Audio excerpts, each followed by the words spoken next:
Welcome you in to the Small Ball Podcast alongside Trevor Mickelin. I'm Scott Ayers. We've got producer Andy behind the scenes. Our great producer Andy. The greatest. Christian Dennis gone for a wedding. We respect him. We respect. But Trev, there's cold opens and then there's sad opens. And we're opening with some sadness because we don't mean to become a political podcast, but our candidate didn't win last week. Tuesday was a bad day. Tuesday was a bad for day. our country. And we don't know the final tally because I think he probably only received 4 votes. He?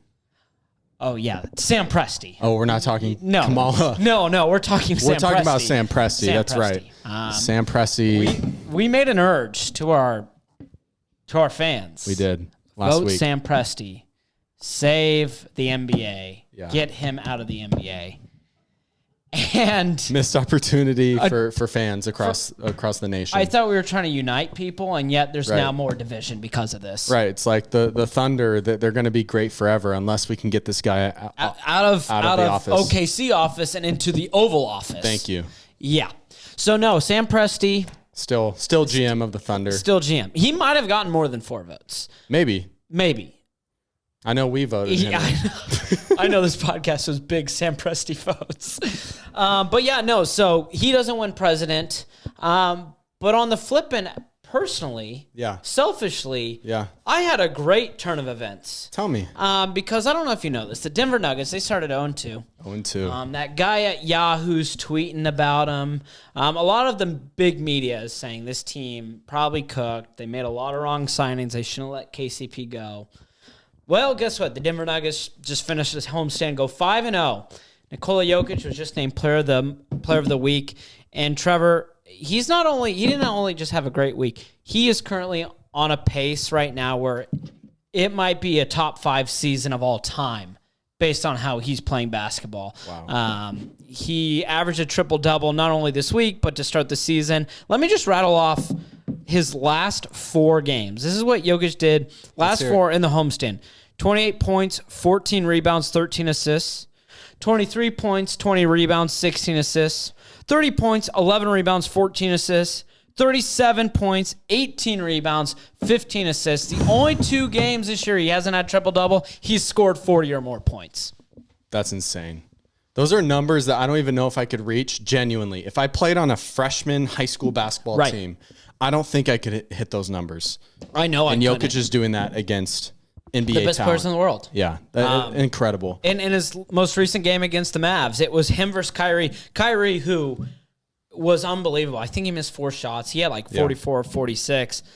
But Jokic just proved like he's the best player in the world. He's shooting 56% from 3. A big man. When his 3 isn't there, he's still the best player in the league. When his 3-point shot is there, like it's a crazy wide margin between him and whoever's second. It is. And, you mentioned Jokic, of course, stud. I mean, other players on this Nuggets team have stepped up. Yeah. Christian Brown. Last season, coming off the bench, a young guy promising. They lose KCP. And who's going to step up? Christian Brown has stepped up. There's a lot of concerns for the Nuggets fans. Like, is he really a starting caliber player? Well, he's been awesome. He has been unbelievable. He's right now averaging just under 17 points per game. Huge for this roster. KCP was averaging around 9 or 10 points in his 2 years in Denver. And Christian Brown essentially was like, all right, well, guess what? I'm going to be better defensively. He's shooting 50% from 3. And, I can't expect that kind of production throughout the whole year, him shooting 50% from 3. But if he even shoots 40% from 3 and can average 15 points per game as really a number 3 or number 4 option maybe Aaron Gordon 5. I mean, that's production that is hard to ask of. I saw a tweet. They called him the LeBron James of Grayson Allen's. Wow. This season. This season, he's the crazy. LeBron James of Grayson Allen's. And they did a side-by-side comparison. With who? Side-by-side comparison with who? Mikal Bridges. Whoa. Guess who's having a better year? I mean, it's Mikal Bridges. He was a star of the Brooklyn Nets. Yeah. It's been Christian Brown. What? Yeah, more points per game, more total rebounds per game, more blocks per game, and more efficient in all shooting categories. That's crazy. I mean, that's what Christian Brown has done. Don't forget about Maga Porter Jr.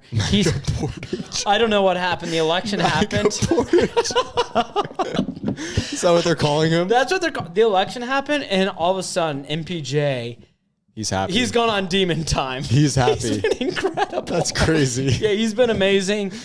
Jamal right now. They need him to play better, but yeah. What about Peyton Watson? 4 from 3 last night against Dallas. Has back-to-back game-winning blocks. Once against OKC, another against Dallas. Wow. And then Julian Strawther off the bench. He's been all that they could ask for. Yeah. Most importantly, too, Trev. I have to make sure I say this. Talk to me. I love Russell Westbrook. I love him. Really? As a Denver Nuggets fan, I'm putting my badge, seal of approval on Russell Westbrook. He brings that dog energy. He does. The Nuggets are first in pace this year. They've taken more free throw attempts than any other team in the NBA, when last year they were one of the worst teams to driving in the paint. He just brings energy that they haven't had. More energy even than the season that they won the title. He's chaotic, but defensively he brings a ton. And when he's on the offensive end, it's like, man, this is a huge net positive. Yeah. So that's what I've seen too. And if you can't tell, listeners, Scott came on and he's like, listen, we need to talk Nuggets today. Because early on it was like, it was a little concerning. We are in trouble. We're in trouble. This week was a big victory lap for you. It was a huge victory lap. Still early in the year. Jokic is playing about 40 minutes a night, so it's like that needs to come down. Yeah. But I'm not kidding, and because I was feeling a little bullish today, as you can imagine. And this is 100% serious. This isn't me doing a bit. This is not me doing a bit. Andy, I'm not doing a bit right now. Let's hear it. I have a couple of things. If Jokic wins another title, he'll be a top 10 player of all time. That's not where it gets bullish. If he wins a third title, he's top 7, possibly top 6 of all time. Yeah. If he wins a fourth title, he's in the conversation for greatest player of all time.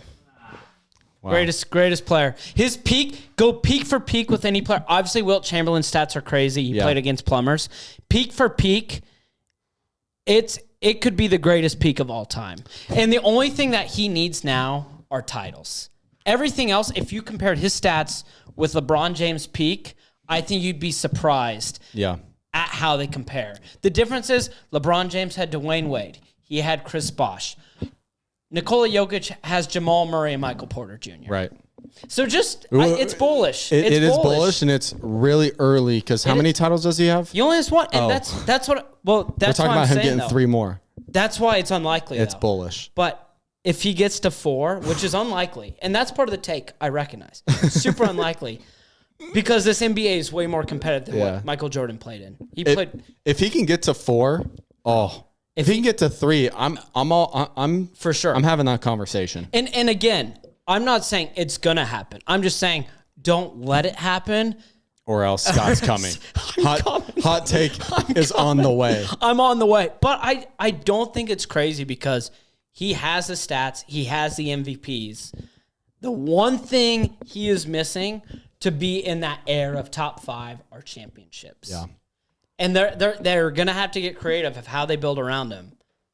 But if he gets another, it's top 10, no doubt. You know who else is gonna have to get creative is voters. If Jokic keeps playing this way, if Jokic keeps playing this way, listen, voters are going to have to get creative with how they're not going to give Jokic his 4th. Like what are they going to do? What are you going to? Because they came out with that first week and they had AD and someone else above him. Tatum.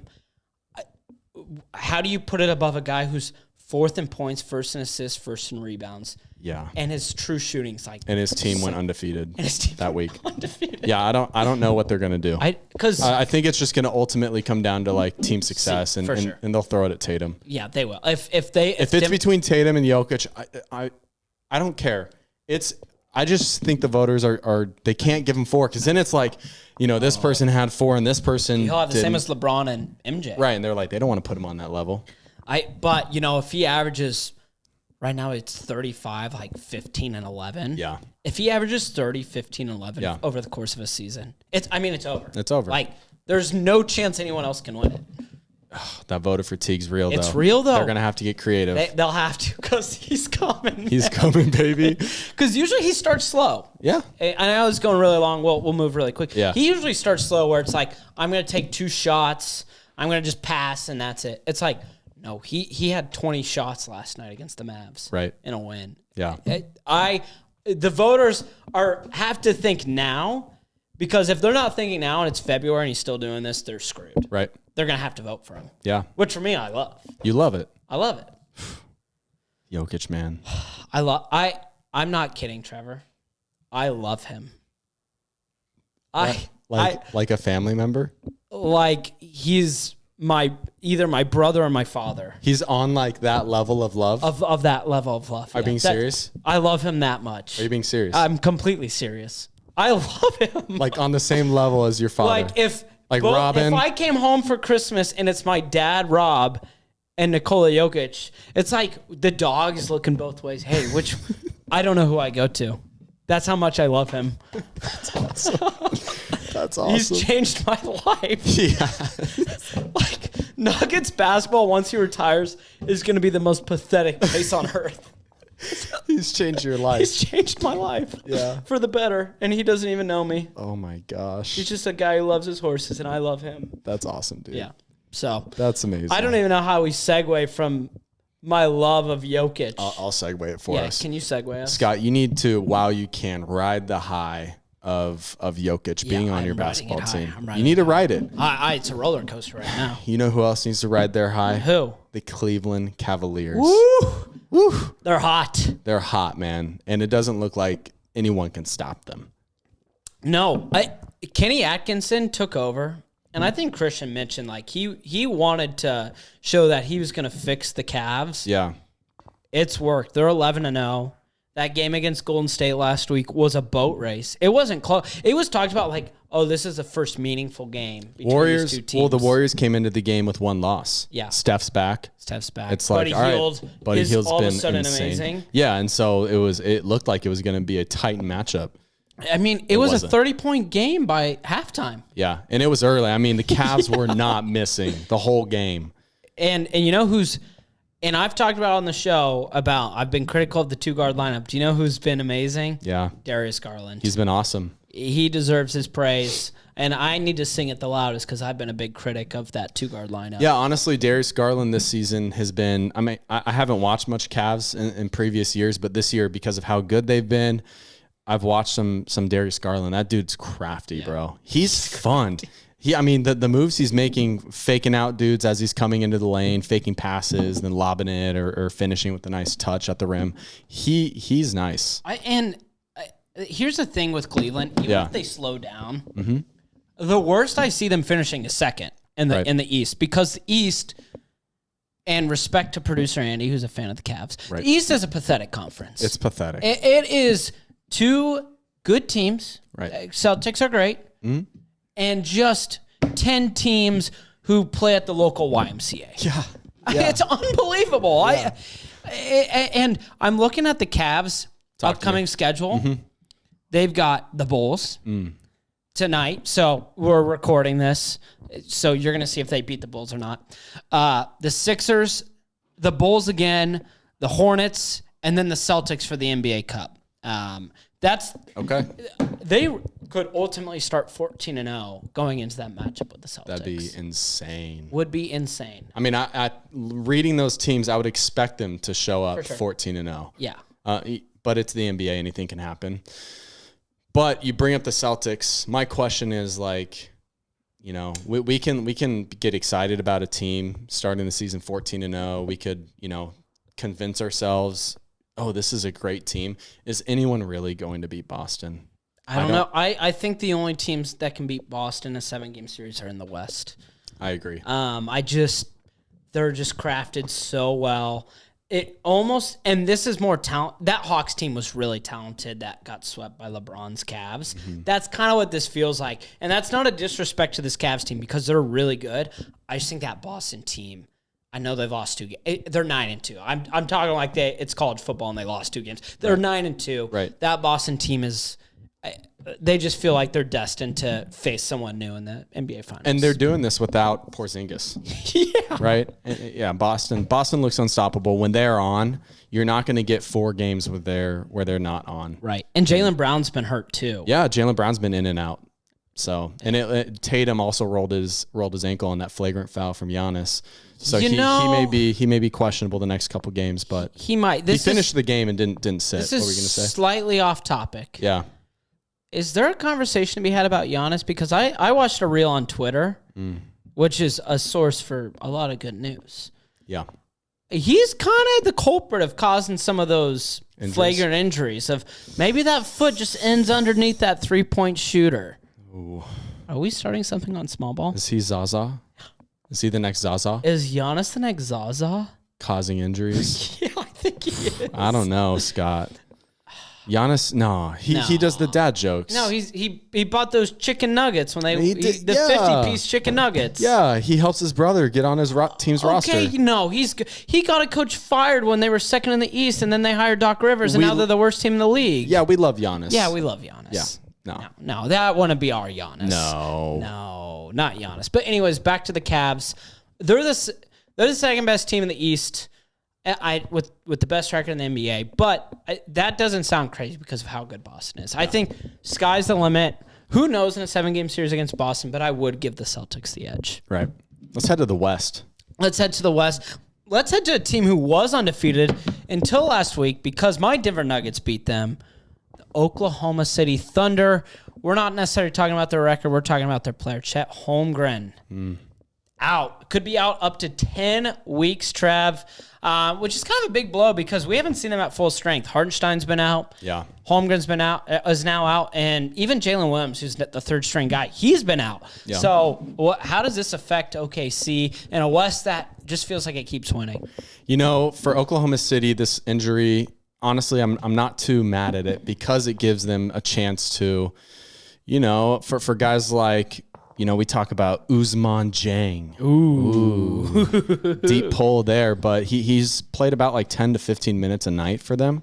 It's an opportunity for a young player like that to step up and maybe show what he can be. And I'm glad, if I'm a Thunder fan, I'm glad that this injury for Chet isn't happening later in the season when, you know, you're really trying to win games for seeding or even in the playoffs. Like, this gives them an opportunity to see what they have with some of these young players. And, I mean, the West, we talk about how wild it is and how, like, every game matters. For a team like the Thunder with how good they are, I think they can afford to lose some games with Chet being out and still be okay when it's the end of the season. Now, that will probably affect their seeding. Maybe they're not the number 1 seed this year. Right. But if you're Oklahoma City, I wouldn't be too worried. Yeah. It's stay afloat. That's the name of this game. Yep. Stay afloat. 100%. And then when it really matters, you need your guys. So make sure Chet's good. Take all the time you need to get back, whether it's December, January.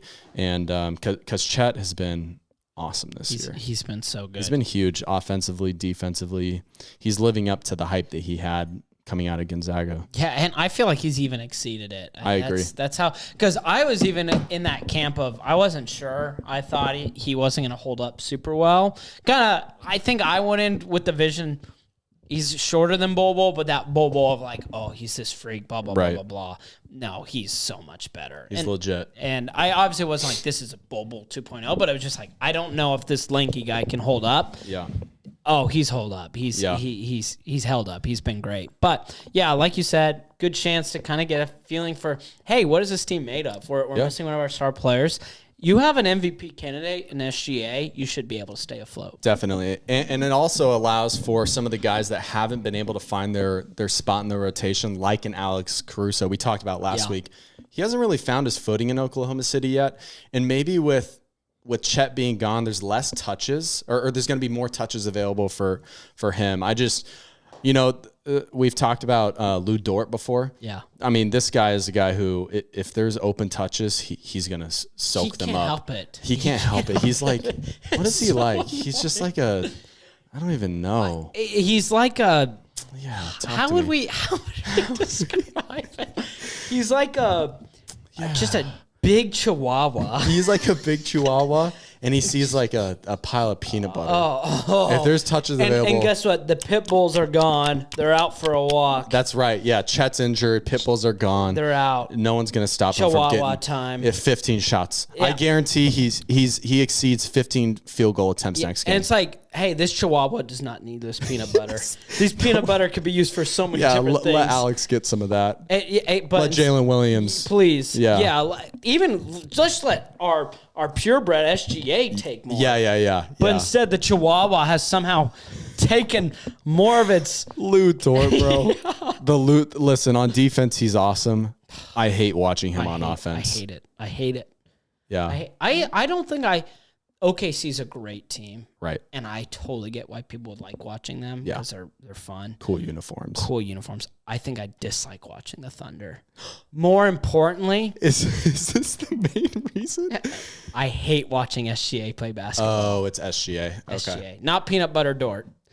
But dude, SGA. I don't know if we're ready to have that combo. I don't They're the think so. darlings. There's going to be a turn though. There's always a turn. There always is a turn with these teams. But man, the grifting and foul baiting is Harden 2.0.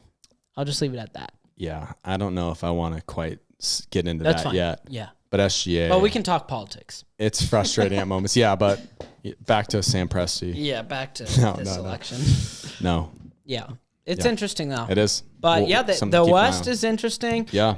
Phoenix is 8-2. They're 8-2. Yeah. And a bunch of teams right behind them with 7-6 wins. So right. I don't know where they're going to end up once he returns. They could still be second. They could be 7th or 8th. That's how close the West is right now. You mentioned Phoenix. Yeah. 8-2. 8-2. A team that, man, they are like. They make no sense. They make no sense. They have a roster that you would think, oh, this is a no doubt number one seed. We've been saying that for a couple of years, especially last year with Bradley Beal, and they sucked last year. They sucked. I don't believe in them still. You still don't, even with Bud, Coach Bud, new coach. Bud. They're looking legit. A lot of people think that they have what it takes. Kevin Durant's now hurt. Yeah. Bradley Beal will be hurt. Yeah, he will. Nurkic isn't dependable. I just don't believe in them yet. I believe in them right now in the regular season, but come playoff time, I need to actually see it to believe it. Okay. I'm like Thomas. Yeah, that's good. You like that? That's good. That's doubting Thomas. Yeah, I'm doubting Thomas on the Phoenix Suns. That's good. Yeah. But they're no Messiah. No, they're no Messiah. They got no holes in their hands. No, they don't. They didn't say checkmate. Check it out. Feel it. Boom. They don't have that. Bang. And that's on Scripture, baby. That's on Scripture. Come on. Well, Trev, anything else we need to riff about? Nah, bro. Let's go watch some basketball. Let's go watch some ball. For our great producer, Andy, Christian Dennis, who's gone, Trevor Micklin, I'm Scott here saying so long for now. We will see you next week.